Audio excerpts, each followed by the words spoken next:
আচলতে এই দেশৰ নাগৰিক হিচাপে এনেকুৱা ধৰণৰ ইনভেষ্টিগেশ্যনত যদি আমি কিবা এটা কাৰণেও যদি নামটো ওলাই আমি ইনভেষ্টিগেশ্যনৰ পাৰ্ট হোৱাটো নেচেচাৰী হৈ যায়। আৰু যিহেতু পডকাষ্টৰ প্ৰসংগ আহিছিল, এনেকুৱা এটা ধাৰণা ওলাই দিয়া হৈছিল যে পডকাষ্টবোৰ কেৱল প্ৰমোশ্যনৰ কাৰণে ব্যৱহাৰ কৰা হয়, কাৰণ ডিজিটেল প্লেটফৰ্মত হয় আৰু খুব নতুন বস্তু এটা।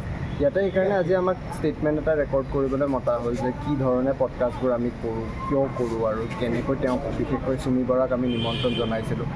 সেইবাবে মাতাৰ পিছত ইয়াতে ধুনীয়াকৈ সোধ কৰি গোটেইখিনি কথা ষ্টেটমেণ্টত ৰেকৰ্ড কৰিলে। ৰেকৰ্ড কৰাৰ পিছত বেছি দেৰি দীঘলীয়া কথা নহ'ল, চুটি কথাই হ'ল। তেওঁলোকে ফৰ্মেলি কথাখিনি খালি ৰাখিলে আৰু বাকী সেয়াই আৰু পডকাষ্ট আৰু যে প্ৰমোশ্যন একেই নহয় সেই কথাটো ইয়াৰে পিছত ওলাই যাব বুলি আমি আশা কৰিছোঁ। আৰু সত্য যেতিয়া বাহিৰত থাকিব তেতিয়া বেছি ভাল। আৰু যদি তাৰ কাৰণে আমি এনেকৈ আহি পেলাই কথাখিনি কোৱাটো দৰকাৰী, তেতিয়া আমি ইয়াৰে আহি পেলাই কথাখিনি কোৱাটো হয়তো আমাৰ বাবে দৰকাৰী হৈ যায়। সেইবাবে আজি আহিলোঁ আৰু গোটেইখিনি কথা পাতি হয়। ট্ৰেডিঙক লৈ তেওঁলোকৰ চুমি বৰা বা বিশেষজনৰ ট্ৰেডিঙক লৈ কোনো ধৰণৰ তেওঁলোকে এনেধৰণৰ তথ্য আপোনাৰ হাতত তেওঁলোকে হেৰি কৰিছিলে নেকি যে এইটো বিষয়ত আপুনি কওক বা এইটো লেনদেনৰ বিষয়ে কওক? হয়, বিশেষকৈ সেইদিনাখন যেতিয়া এই ঘটনাটো হ'ল, আমাৰ প্ৰত্যেকটো চেনেলত আমাৰ পডকাষ্টৰ ক্লিপ এটা দিছিল বিয়াৰ কথা। আৰু যদি আপুনি মন কৰে, তেওঁ ছাৰেণ্ডাৰ কৰাৰ পিছত অকল এটা নিউজ চেনেলক তেওঁ এটা ইণ্টাৰভিউত বেলেগ ধৰণে তেওঁ ব্যাখ্যা এটা আগবঢ়াইছিল। আমাৰ 1 ঘণ্টীয়া পডকাষ্টত এবাৰো তেওঁ বিশাল ফুকনৰ নামটো লোৱা নাছিল, কিন্তু তেওঁ যি ইণ্টাৰভিউ ৰিচেণ্টলি দিলে তাতে অকল বিশাল ফুকনৰে নাম লৈছিল। সেই দুটা সত্য আমি দেখোঁ যে কোনটো সত্য আমি নাজানো। সেয়েহে আমাৰ যিহেতু পডকাষ্টত তেওঁ বিয়াৰ কথা বিশেষকৈ কৈছিল চাগে, সেইকাৰণে অলপ চৰ্চাত আহিল।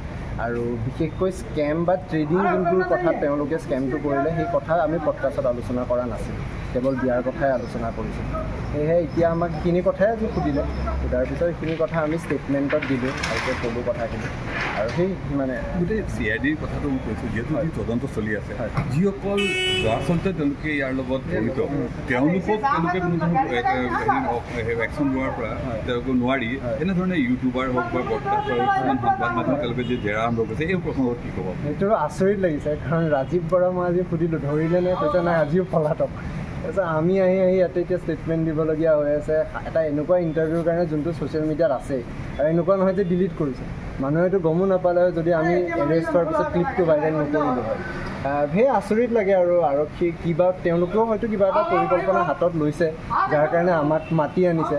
আৰু হয়তো ডিজিটেল মিডিয়াক এতিয়া আৰু প্ৰাসংগিক কৰি দিছে যে পডকাষ্ট বস্তু এটা অসমত আছে বুলি আজি চৰ্চাত আৰম্ভ হৈছে, নহ'লে টিভি চেনেলে আমাক কিয় ডিজিটেলত কাভাৰ কৰিব। যে আমিও সুযোগটো লৈ পেলাই এতিয়া আৰম্ভ কৰি দিছোঁ। আৰু বাকী সবিশেষ গোটেই চুমিৰ কেছটোৰ কথা আমি সত্যত আলোচনা কৰি আছোঁ। বেছি ডিটেইলছ লাগিলে সত্য চালে সত্য গোটেই যিটো আপোনাক যিহেতু মাতিলে আপোনালোকক দীঘলীয়া আজি তেওঁলোকে মানে আমি জেৰা বুলি কৈছোঁ ধৰক, সেই প্ৰসংগবিলাক চালে আপুনি কি বুলি ভাবে? যিটো তদন্ত যি ধাৰা তেওঁলোকে কৰি আছে, CID হওক বা CBI যিটো হস্তান্তৰ কৰা, আপুনি কিমান চিৰিয়াছ বুলি ভাবে? যথেষ্ট চিৰিয়াছ, কাৰণ যদি একদম সামান্য ইণ্টাৰভিউবিলাক চাই তাৰ পৰা প্ৰশ্ন ওলাই ষ্টেটমেণ্ট ৰেকৰ্ড কৰিছে, তেতিয়াহ'লে আপুনি ক'বই লাগিব যে সৰুৰ পৰা সৰু ডিটেইলছ তেওঁলোকে মন দিছে। কিন্তু সৰুৰ পৰা সৰু ডিটেইলছ চাই থাকোঁতে ডাঙৰ পৰা ডাঙৰ ডিটেইলছে আজিলৈকে পলাতক হৈ আছে। চুমি বৰাই 10 দিন ধৰি পলাতক হৈ আছিল।